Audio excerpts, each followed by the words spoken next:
Mic ఉండదు.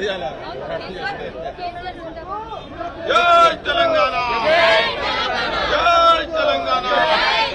సంఖ్యాబలం లేని మేయర్, డిప్యూటీ మేయర్ వెంటనే. సంఖ్యాబలం లేని మేయర్, డిప్యూటీ మేయర్ వెంటనే. సంఖ్యాబలం లేని మేయర్. జై తెలంగాణ. సంఖ్యాబలం లేని మేయర్, డిప్యూటీ మేయర్ వెంటనే.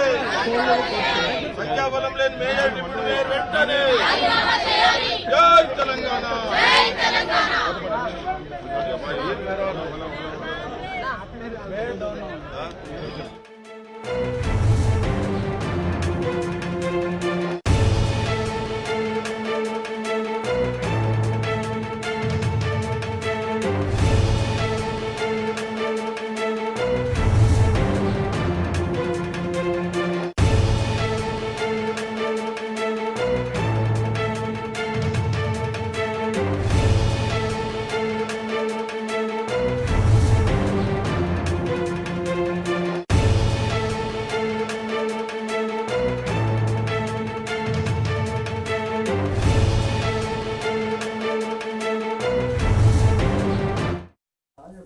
కాసేపట్లో జీహెచ్ఎంసీ సర్వసభ్య సమావేశం ప్రారంభం కానుంది. దాదాపు 4.5 నెలల తర్వాత సమావేశం జరుగుతుంది.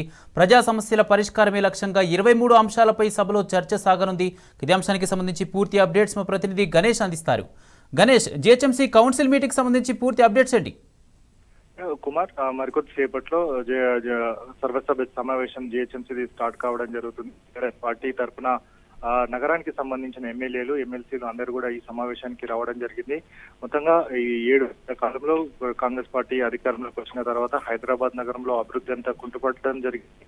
7 నెలల్లో కూడా హైదరాబాద్ నగరంలో ఏ గల్లీ చూసినా, ఎక్కడ చూసినా కూడా రోడ్లు బాగలేకపోవడం కావచ్చు, అలాగే చెత్త చెదరంతో నిండిపోవడం జరిగింది. అలాగే గత ప్రభుత్వం ఏదైతే తీసుకురావడం జరిగిందో ఎస్ఎన్డిపి కావచ్చు, ఎస్ఆర్డిపి కార్యక్రమాలు ఏవైతే ఉండడం జరిగిందో వాటి అన్నిటి కూడా నిధుల కొరత వల్ల కూడా ఎక్కడ వేసిన గొంగడి అక్కడే ఉండడం జరిగింది.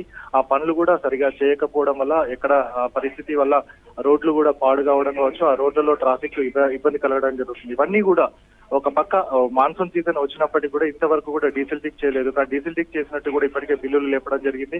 అటు అడ్వర్టైజ్మెంట్ కావచ్చు, నగరంలో పెరుగుతున్న డెంగ్యూ, మలేరియా ఫీవర్స్ కావచ్చు, ఇవన్నీ సమస్యలు ఒక రకంగా ఉండడం జరిగింది. మొత్తంగా పట్టించుకునే నాదుడే కరువయ్యారని చెప్తున్న నేపథ్యం ఉంది. అలాగే ప్రభుత్వంలో ఇప్పటి వరకు కూడా ఎంఏయుడి పైన కూడా ఒక సమీక్షా సమావేశం నిర్వహించకపోవడం, ఎవరు కూడా బాధ్యత వహిస్తున్న మంత్రి లేకపోవడం, సీఎం చేతిలోనే ఉండడంతో కూడా తమ సమస్యలు ఎవరికి చెప్పుకోవాలని కూడా ఆందోళనలో నగరానికి సంబంధించిన కార్పొరేటర్లు కావచ్చు వీళ్ళందరూ ఉండడం జరిగింది. మొత్తంగా బీఆర్ఎస్ పార్టీకి సంబంధించిన ఎమ్మెల్యేలు కావచ్చు, ఈ సమావేశానికి ఎమ్మెల్యేలు, ఎమ్మెల్సీలు, కార్పొరేటర్లు అందరూ కూడా అభివృద్ధి, ఇప్పటి వరకు పుట్టుపడిన అభివృద్ధి కావచ్చు, 6 గ్యారెంటీలు ఇస్తామన్న 6 గ్యారెంటీలు ఇప్పటి వరకు ఇవ్వకపోవడం కావచ్చు, అలాగే బీఆర్ఎస్ పార్టీ టికెట్ పైన గెలిచి పార్టీ మన ఎవరైతే ఉండడం జరిగిందో వారందరూ కూడా విజయం చేయాలనే దాంతో ముందుకెళ్లడం జరుగుతుంది. కాబట్టి ప్రతి సమస్య అన్ని కూడా సమస్యలతోటి ఏకరువు పెట్టడం జరుగుతుంది. ప్రతి ఇది కూడా ఇప్పటి వరకు నిధుల కొరత కావచ్చు, ఆర్థిక సంక్షోభంలో జీహెచ్ఎంసీ ఉండడం జరిగింది. అటు రెవెన్యూ కూడా లేకపోవడము, అలాగే పాలన అస్తవ్యస్తం కావడంతో ఇబ్బందులు ఎదుర్కొంటున్న పరిస్థితి కనబడుతుంది. ఇందులో భాగంగానే నేడు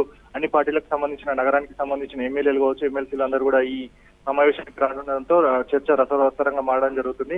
అటు ఒక పక్క కూడా ఇప్పటి వరకు జిహెచ్ఎంసీకి సంబంధించి ఒక రివ్యూ కూడా మున్సిపల్ అడ్మినిస్ట్రేషన్ నుంచి లేకపోవడము, సీఎం చేతిలోనే ఇది ఉండడం వల్ల కూడా ఇబ్బందులు తలెత్తుతున్న సందర్భాలు ఉన్నాయి. కాబట్టి కొద్దిసేపట్లోనే మేయర్ వస్తున్న నేపథ్యంలో ఒక 2 నిమిషాలలో కూడా కౌన్సిల్ కి సంబంధించిన సమావేశం స్టార్ట్ కాబోతుంది. Kumar, right, thank you Ganesh.